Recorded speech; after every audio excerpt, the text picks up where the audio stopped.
Hey everyone, Margarita here. I'm going to film this episode today on a little bit more in depth on the blood-brain barrier, what it does, what happens if it's compromised. In my case, it was completely blasted away with a 4-hour brain swelling episode, broke completely through and disintegrated down to nothing, to where I had no protection whatsoever over my entire brain. For years on end, until I had reached well over $100,000 out of pocket in hyperbaric oxygen treatments.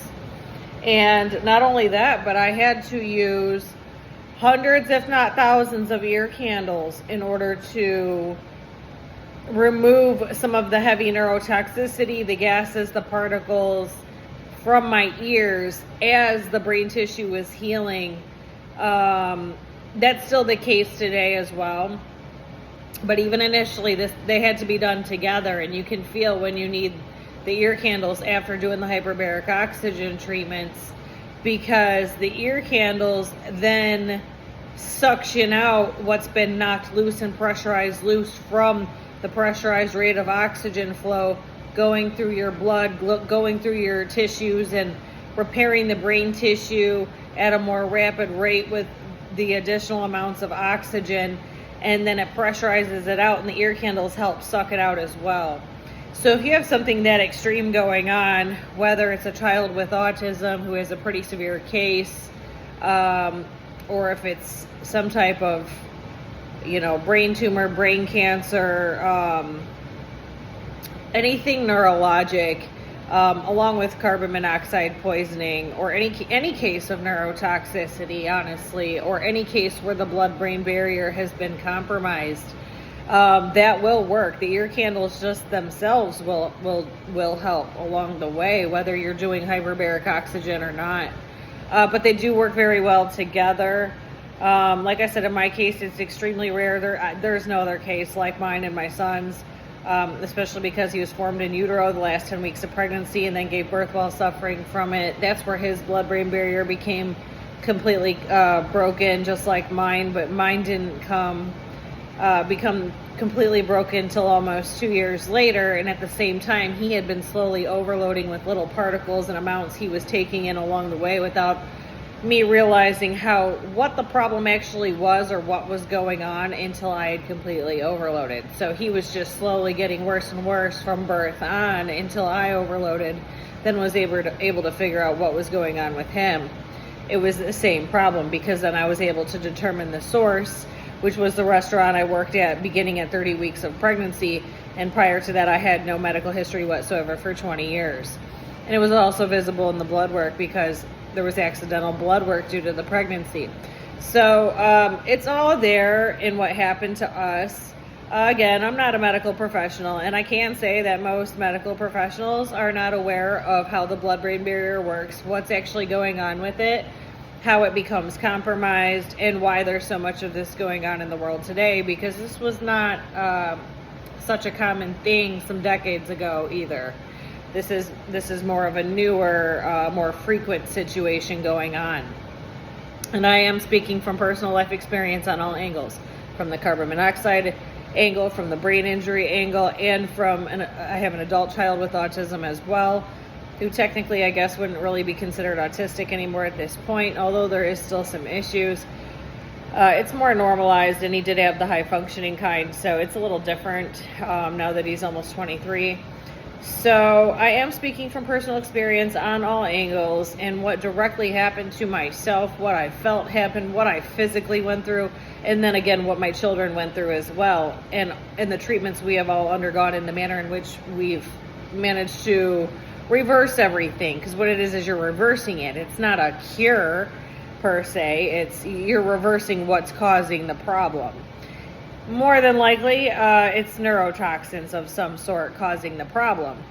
Depending on, if you know what happened to you, then you might know what the neurotoxin is. Some people don't know, or sometimes it's more subtle. Whereas our incidences, all three of ours, they were not subtle. They were very extreme circumstances that happened to all three of us at 3 separate times. But I have been through over 6 years of hyperbaric oxygen treatment at this point. So has my youngest child, and my oldest did go through about a year of them. So, and he was 17 with the high functioning autism when he began those treatments. So I have a very wide age range and level of experience with this type of thing. And I do believe most medical professionals do not understand it to the degree that I do. Not one of them could fully understand anything that I was saying at any point in time during this, except for, I believe it was 2. And one was Dr. Bogner out of the Oxford Center, who then resigned in 2021 once the crimes were happening there with Casey Diskin. And the other was a nurse practitioner who was initially at my doctor's office, my primary doctor's office, some years ago when I first became a patient there. So prior to that, I've never found anybody who understands it at all to the degree that I do. I don't even believe it's technically being taught for medical professionals to learn this, because if they did teach it fully, the whole system would be blown apart and they wouldn't have patients as a repeated revolving door consistently if they taught it to them properly. Because my knowledge goes way further than what I'm about to talk about here today.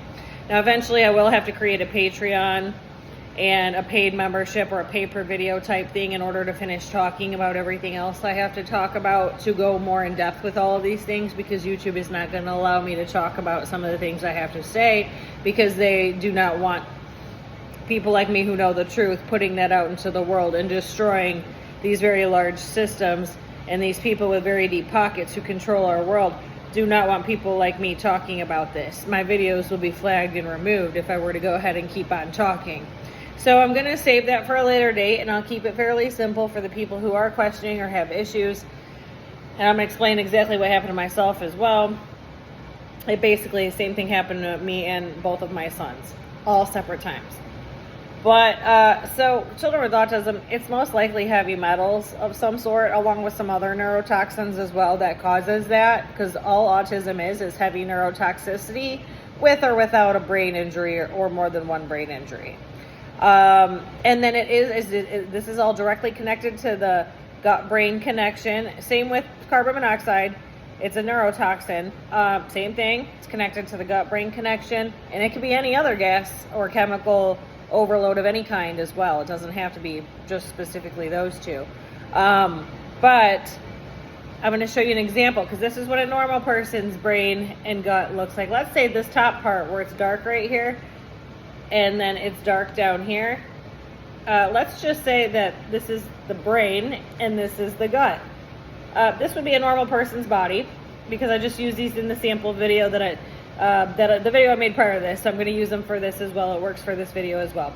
This would be a regular person without a compromised blood-brain barrier, without neurotoxins loaded up in their brain or in their system, and they're totally normal individuals, totally healthy. Now this would be somebody, so this is what happened to me after I became extremely overloaded with carbon monoxide. This is what happened to each one of my kids once they overloaded with what they overloaded with as well. The younger one was the carbon monoxide, and I do believe it was during labor and delivery based on what I had figured out down the line. And then the older one, it was an extreme heavy metal overload, on top of the fact that my mother has Munchausen by proxy and poisons batches of food. However, at the time that this was going on, and I may have ingested little bits of it, because she did have access to some of my food, it wasn't probably all that much, but enough to cause harm to a fetus that's unborn. This did play a role. And at some point, and there is some more proof of this, because she did try to go to the Brownstown, Michigan Police Department and tell them I was doing inhalants, and brought some false evidence of just an empty plastic bag, trying to prove that to them, which was not true. That is part of why he overloaded so badly, and it happened to him at 2 months of age. But there was already some factors involved due to what I had ingested during the pregnancy, and me not really remembering or realizing fully in that moment what was going on. It wasn't until down the line that I'd fully pieced it all together. But again, I knew as a child she was poisoning food, which is why I'd always eaten at the restaurants I'd worked at. So that also played a role in this when that happened to him at 2 months of age.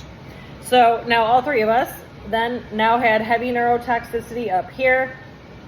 And let's say this is our gut. They're directly connected. So as soon as the brain overloads, so does the gut. And so your intestines stay swollen. As long as it's all loaded in the brain, it's loaded in the gut as well, which then creates, usually it'll be extreme diarrhea continuously until you begin to somehow figure out how you're going to remove the overload of neurotoxins. And it depends on what it is exactly, but hyperbaric oxygen does work for all neurotoxin removal and systemic toxicity removal. And then if you're using the ear candles as well, that will help as well. It just will come out the ears. Now, when that's the case, most likely this will be diarrhea cases, or extreme nausea and diarrhea, or vomiting, or all of it. It could be all of it. Eventually, when you reach a place, like with me, I had to treat for three to 4 years before this level of severity of it all began to clear. Same with my younger son. It took that long for the both of us to clear until we were something more like this. You know, to go from something like this, and let's say this, we cleared quite a bit, so there's only about this much, and then this much in the gut, instead of there being this much in the gut, this much in the brain. It took years of daily treatment to get us there, and many ear candles and other methods, which I will get to in its own separate video, all the different methods I've used along the way, because I've done many different things. I've done even more to myself than I have my children. And again, my case was probably more extreme than both of theirs, although my younger son's was very extreme as well.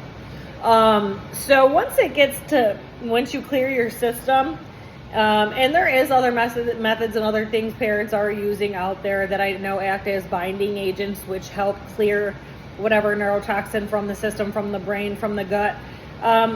You know, I do believe if there's a bunch of people talking about it and saying that it works, most likely it does. They're parents like me who had to encounter something to figure that degree of something out, because I'm not fully aware of everything that everybody in that boat is using, but I do know there are other methods.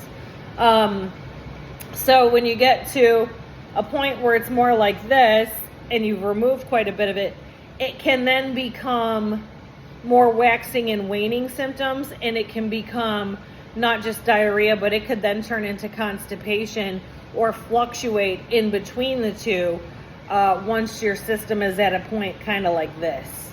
And again, I am speaking from personal experience and the personal experience with my children, which had gone on for years for all of us.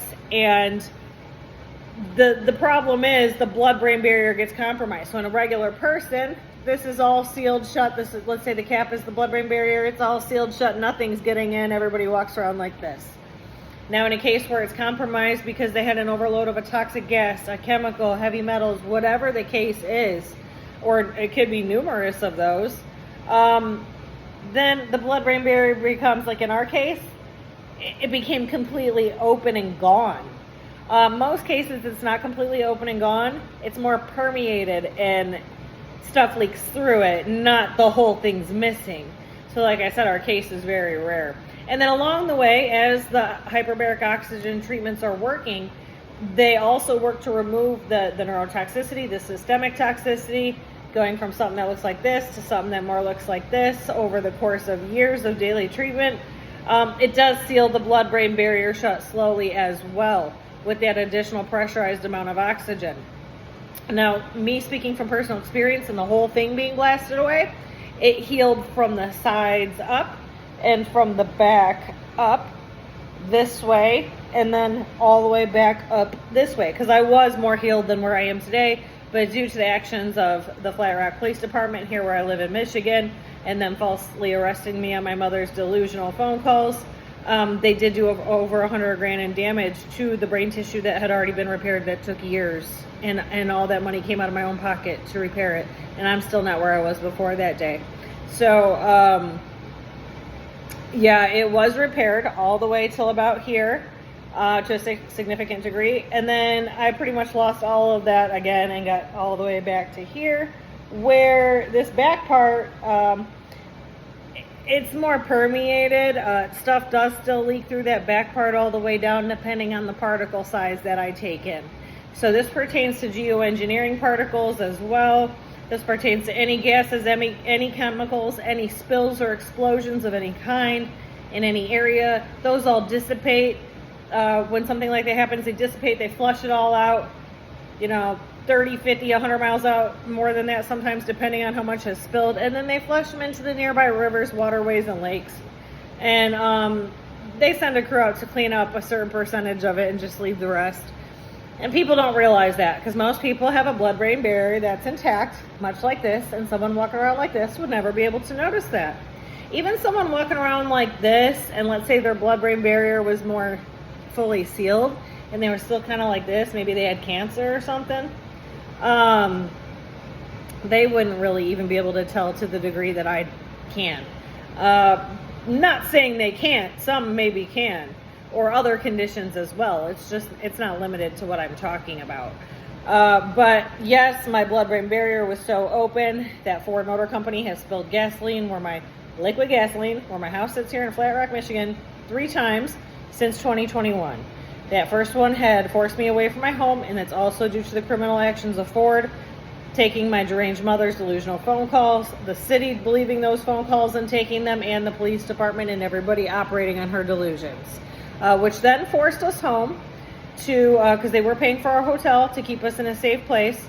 That particular gas causes our brains to bleed heavily, and the blood slowly drips out, depending on how much is spilled and how much we're taking in, slowly at a very slow pace drips out of our ears. And so in order to stay in the home once our hotel was cut off, until I got enough money to buy my home in Ohio an hour away, we had to stay in the clearest 2 rooms, really close to the floor, because the higher up you go, the higher the level of gas particle there was. And that's how we stayed living, and we had to do hundreds, if not thousands, of ear candles just to keep ourselves alive and maintain treatment. I was doing twice a week, he was doing once a week, just so I could keep continuing to produce the money and keep us alive. And we had to treat that much at the private facility. The home chamber wouldn't have even done any good at that point, because the concentrator uses room air to produce the oxygen, and there were so many heavy particles still inside the home, which they were lying and telling everybody was all clear. Even then, it wasn't technically EPA's all clear, and even EPA's level of all clear isn't all clear. They're allowed a certain amount of particles. Either way, I still had to have 0. They lied about it anyway. At no time was it ever all clear. And it didn't become all clear in people's homes for about 6 more months after that. Just nobody knew that but me. So I could have not used my concentrator and my home hyperbaric chamber system at that time anyway, due to the heavy amounts of particles that were in the home and how the oxygen is produced with that machine. It would have been very unsafe to do so. So we just continued to pay out of pocket and treat at the center to keep ourselves alive until we got out of here. But yes, it creates tons and that particular gas within us, with our blood-brain barrier being open, as much open as it is, everything just seeps right through still. It creates brain bleeding. Now, on top of that brain bleeding, as that blood is dripping out the inner ears deep down inside at a very slow pace, it creates extreme inner ear itching. That's the blood slowly dripping at a very slow pace, but it's so far unreachable from where you could stick your finger in.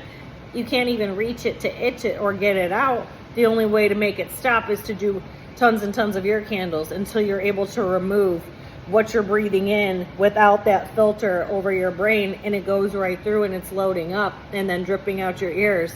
The only way to remove it is those ear candles, and or a mix of hyperbaric oxygen with those ear candles. Now, that has happened to us 3 separate times. We are still dealing with the remaining remnants of the 3rd gas spill, which happened, it was either end of January, beginning of February of this year, 2025.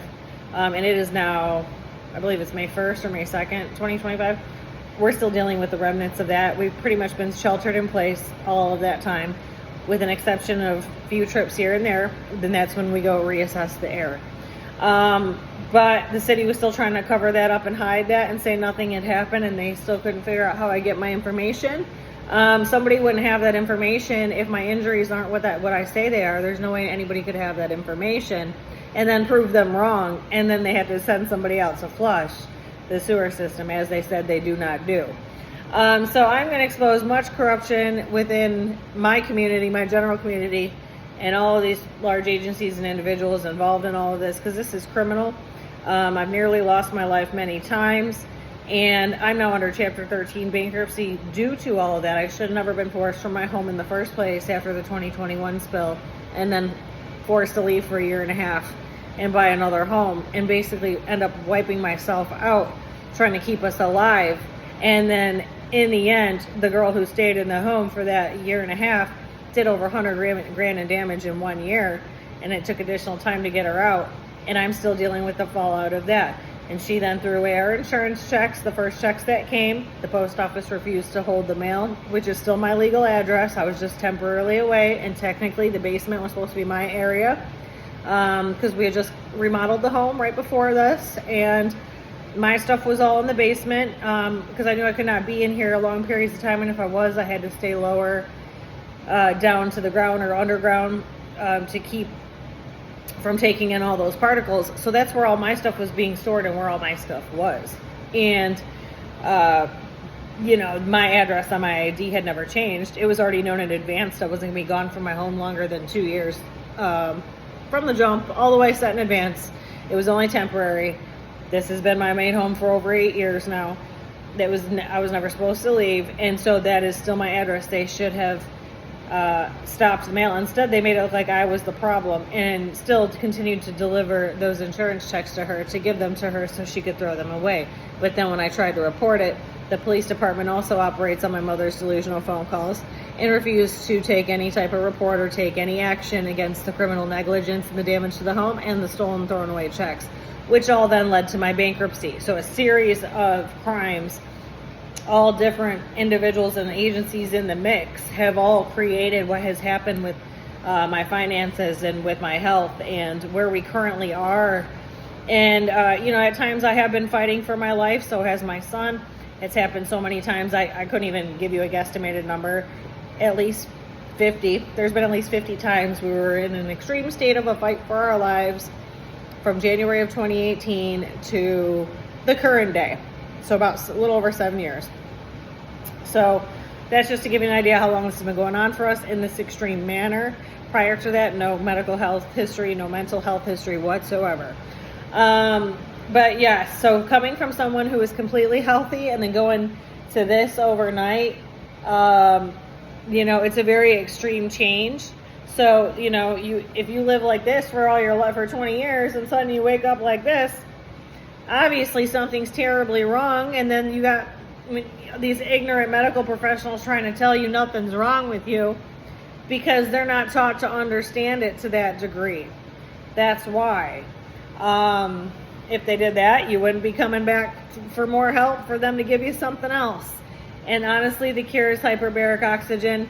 And the medical system doesn't give anybody more than, I believe it's 3 to 5 hyperbaric oxygen treatments ever. So if you need long-term, if your condition is that serious, where you do need it long-term, you're better off purchasing your own chamber system in some way, shape, or form, where you can treat daily, or 4, 5, 6, 7 days a week would do the job, depending on what you're treating. But if you're treating cancer, if you're reversing autism, if you're reversing ADHD or Alzheimer's or carbon monoxide poisoning or any type of chemical overload into the system, or even if it soaked through the skin, if you had gotten dosed with a large dose of chemicals along the way, that can happen as well. It can absorb through the skin and cause the same problem. So it can be breathed in, it can be absorbed through the skin, it can be swallowed, especially if you're sensitive to certain toxins. Not all food and drinks are safe. That can cause it as well. Anything injected can cause that. There are many angles this can come from. So there is a wide range of where all this may come from, or it's numerous things. So I'll get more into that once I get to the Patreon portion, but I just wanted to show an example. I was stuck living like this for about 3.5 years, stuck like this with no relief. And this is extremely painful when you're living with it like this. So those kids with autism, especially if they have a brain injury as well, or any brain injury, and stuff is leaking through, depending on the type of brain injury, it can cause particles to leak through, or it may just be slightly more like this, depending on the brain injury. It's painful. It hurts. It hurts really bad. I had not one day of relief until the 34.5 months in, and that was only one day. From there, it was still a very long road, and to this day, I still live in a continuous state of waxing and waning, pain and suffering, most of which is in my brain. It then seeps through, if it's large amounts, it'll seep through and flow through my whole system, like this, and then I'll have digestional issues, extreme nausea, sometimes vomiting, diarrhea. it was continuous diarrhea for a very long time, extreme nausea for a very long time, to where it was debilitating. I could not move from it until it was time to run off to the bathroom again with my brain sagging and swelling, and I had no choice. So I was not really making it very far from room to room in my house, because my house is fairly big. So if I was upstairs, I would literally be from my bed to my toilet, and that was it. Or if it was late at night and there would be other people around and everyone's sleeping, I would sleep in my closet because it was a couple feet from my toilet. But this would go on all day, and at the same time, as you're going through different treatments and using different things to remove this stuff from your system or your child's system or your loved one's system, you have to understand that it comes out in reverse. So you're going to have problems when it comes out in reverse. It's not harm, it's got to come out some way, shape, or form. Most likely you're going to pee it out, you're going to poop it out. It can be diarrhea, it can be constipation, it can be, and you're most likely going to have headaches or brain swelling along with it. It can come out in buckets of sweat. It can come out, it can come out in periods for women as well. And then, it comes out numerous ways. And I know you can use those toxic pads people put on their feet and sleep with them. That does help as well, I believe. So there's numerous ways it's going to come out. But with me, because my overload was so heavy with the carbon monoxide, that when all this began being removed, and it took over 3 years, so my brain was, because I was going daily for all that time, my brain was healing at a very rapid rate. So that healing causes itching, kind of like if you have any type of crazy injury and you're all bruised up and scabbed up and it itches, same concept. It's just internal, it's in the brain.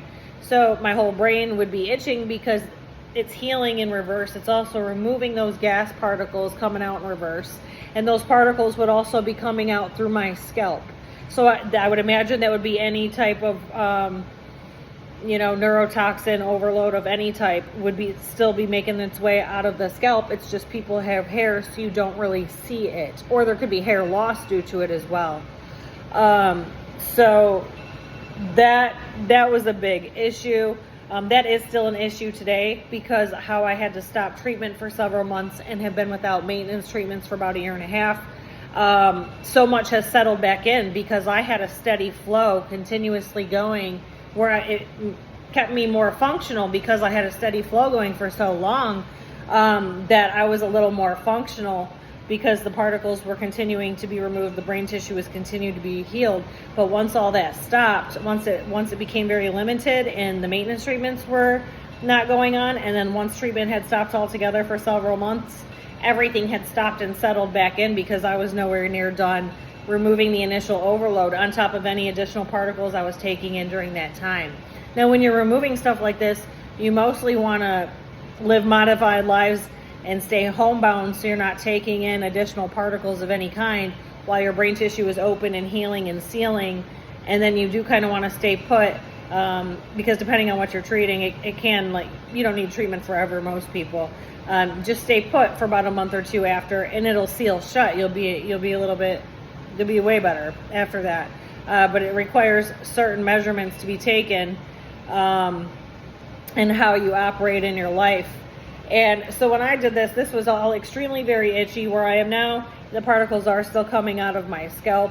It is very itchy. My brain has been bleeding quite a bit because, again, Ford spilled that particular gas causes brain bleeding within us.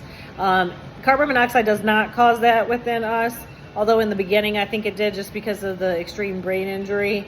But once we reached a certain point, it wasn't really the issue. It was just the particles coming out through the scalp and pulling them out through the ears. It wasn't mostly blood the way the Ford gas is a lot of blood.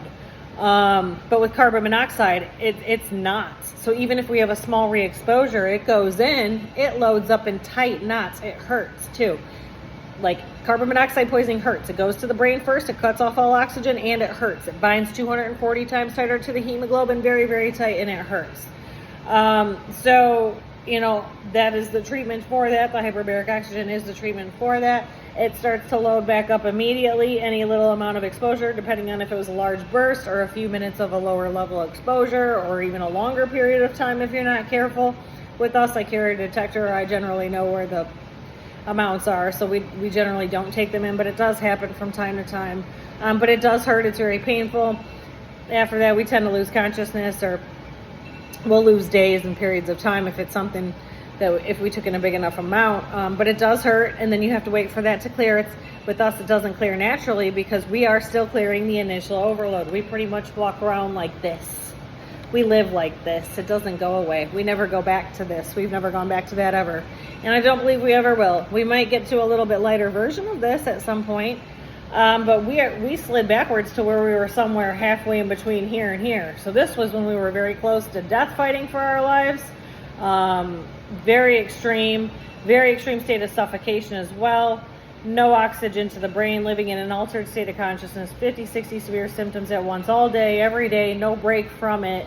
Can't communicate properly, can't even, get from room to room in your house. That extremely close to death. In and out of consciousness for years on end, unable to do anything, not even knowing if you're going to live for almost 3 years. So at some point, because we slid backwards after our steady flow stopped, I was somewhere in the middle of this, which it's not good. I'm still not quite back to this. I'm still somewhere in the middle. But it is going to take quite a few daily treatments to kind of get me back to where I was in some type of flow going, because the continuous flow has not gone on for about 1.5 years, on top of missing several months of treatment altogether once the center we were treating at permanently closed. And there's nothing we could do to that, about that, because, obviously that's its own set of crimes, and I am involved in helping the police in that situation as well, because I was a long-term patient for 6 years. There was its own separate set of crimes outside of what I've dealt with my mother, and all of the other crimes these people and agencies have been involved in participating against me. But this is what these people were doing to me, harassing me, causing more problems when I'm chronically sick, permanently injured, in a pretty extreme state of suffering the majority of the time, pain and suffering. And this is what they're doing to somebody who's living very sick. And here they are walking around like this, all arrogant, like they run shit, falsely arresting me, dragging me from my home, which was my safe space for all of those years, all on my mother's delusional phone calls. So all due to that, that's why the knowledge on the Ford gas spills, that's why I have that knowledge and what all goes on with it, and how I know when they keep spilling and they lie to the public about it. Along with, the extreme symptoms it creates, because I haven't come across another type of exposure that I've had that creates that type of brain bleeding and extreme inner ear itching and that level of uncomfortability where there's not really, you can do much to relieve that. I've never experienced any other chemical or gas or, ingested anything that causes that specifically. But that is what that gas will cause. And again, even if maybe you don't have symptoms like me where that's going on, but you feel pressure and you're aware that the gas had spilled, the ear candles would do the trick as well. So that's just a little side note for people who are aware and live in the area and know about that would help remove everything. I just wanted to give a little bit of a better idea of the blood-brain barrier, how it works, how the blood-brain barrier and the brain-gut connection all kind of work, and they're intertwined with each other. They are directly related. I know a lot of kids with autism have that same exact problem, but they cannot communicate that. And the head banging on the wall and all these crazy symptoms they have, ADHD and all that, it's because their brains are filled with neurotoxins. They don't know how to communicate that. So those ones that do have a significant amount of diarrhea, it's because they're heavily neurotoxic. That stuff's got to be removed.